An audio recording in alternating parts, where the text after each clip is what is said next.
Until recently, much of the world's attention was on Italy as the 2026 Milan Cortina Winter Olympics wrapped up earlier this week. Korean athletes also drew significant interest, reflecting the broader rise of the Korean wave seen in the growing number of Korean film screenings and K-culture events across Italy. Today, we're joined by film director and screenwriter Nicole Turi, who has been closely following the rise of Korean culture in Italy to explore how K-culture is perceived locally and what the future may hold. Hello, Nicole. Hi, Nicole. Hello. Hello. Great to have you on the show, Nicole. So first and foremost, how was the Olympic atmosphere? Does the excitement still linger in Italy? Yes, the atmosphere in Italy was one of great sporting enthusiasm with wide media coverage and daily update on the competition. Obviously, public attention was particularly strong during key moments, especially during the finals and the performance of the most followed athletes.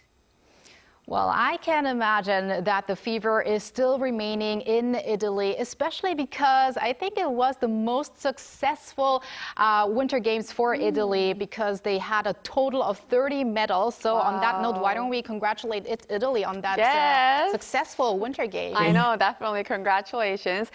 Olympics are always so exciting. I remember back in 2018, Korea held Winter Olympics at Pyeongchang. And I remember not only Pyeongchang, but the entire country was filled with Olympic vibes. So definitely something exciting that definitely happened in Italy. Now, did you notice any particular interest in Korean athletes, Nicole? Yes, especially in short track, a discipline in which Korea is a leading country at the global level. And this was confirmed also again during the most recent Olympic Games.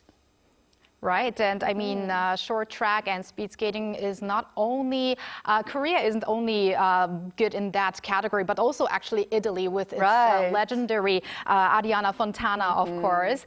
And Nicole, we are hearing that Korean culture is becoming increasingly visible in everyday life in Italy. So in which areas do you feel the presence of Hallyu most strongly these days? The Korean wave is clearly visible in Italy. First of all, Korean skincare has become a well-established trend here. Many physical cosmetic stores have opened over the past years, driven by the spread of K-beauty on social media. And another important area is music. K-pop has gained a wide audience and is now widely known. And finally, I believe that the Korean Culture Institute in Rome, the event it is organizing, is certainly a significant factor in the spread of your culture in Italy. Great to hear that K-Wave is definitely getting love in Italy, you know, including K-beauty, K-film, and also K-pop, as you mentioned. So now, from your perspective as a filmmaker, do you feel that interest in Korean films and content in Italy has grown compared to the past? And what changes have you observed in terms of media consumption or platforms as well? Yes, interest in Korean content in Italy has grown significantly in recent years, moving from a niche phenomenon to mainstream trend. Streaming platforms have played a crucial role, making series like Squid Game and Queen of Tears major hits, and turning K-dramas and Korea film into a regular part of media consumption for Italian audience. Squid Game is a perfect example. This series became one of the global case of binge watching. Right. And Nicole, was there any Korean film that left a big impression on you, maybe recently? And also, we've got events such as the Florence Korea Film Fest next month and the continued inclusion of Korean films in major European festivals. How do you feel the Italian film industry and audiences view this trend? The first film I always mention is Parasite because I love this film, and more recently, Past Lives, which explore destiny, love, and life choice through the Korean concept of yin yang, having universal and relatable themes.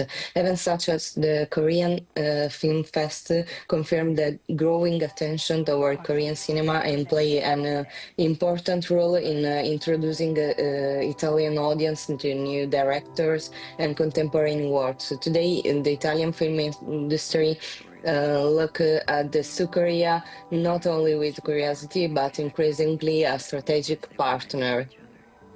It's great to see that excitement in Korean films. And as you also mentioned, the concept of inyeon for our global viewers who might not be familiar with that, it would translate into fated connection or destined relationship shaped by past lives. So a very interesting concept as well. Definitely. Parasite, I definitely enjoyed like everyone else. And also past lives, I got a lot of recommendations from my friends saying that it's a great film to watch. So maybe I'll catch it when I do have the time. Now, as a filmmaker, what elements of Korean cinema do you think particularly resonated with Italian audiences? And are there any noticeable differences when compared to Italian film culture as well? In some ways, Korean storytelling is similar to Italian cinema because it is often driven by strong emotion, family, relationship, and intense feelings. K-dramas and Korean film are not afraid of melodrama and are able to make an audience both emotional and reflective at the same time. Films like Parasite have been very successful in Italy because they address social inequality, the struggle for survival and social pressure, themes that are also very relevant in contemporary Italian society. And about the one different is that Korean cinema is often more bold and directing in portraying violence or complex social themes, while mainstream Italian cinema tends to focus more on dramatic comedy or less explicit themes. Interesting. So then looking ahead, how do you see Korean films and content expanding further in Italy? Are there any particular areas of Korean culture that you believe will receive even greater attention? Looking ahead, I believe that expansion of Korean film and content in Italy will continue to grow. About cinema, in addition to distribution, attention will likely shift toward co-production between Italy and South Korea. I also think that the export of Korean food products will receive increasing attention and diffusion because as Italy already appears to be one of the main European market for the import of Korean food. Wow, it's very meaningful to hear from an Italian talking about K-food, making it big in Italy, because Italy really is a country being acknowledged for its cuisine around the world. So thank you very much, Nicole, for connecting with us today. We appreciate it. Ciao. Thank you, Nicole. Thank you, ciao. And thank you, Bella, as always. So we're going to have you back next week. Yes, I'll see you back next week.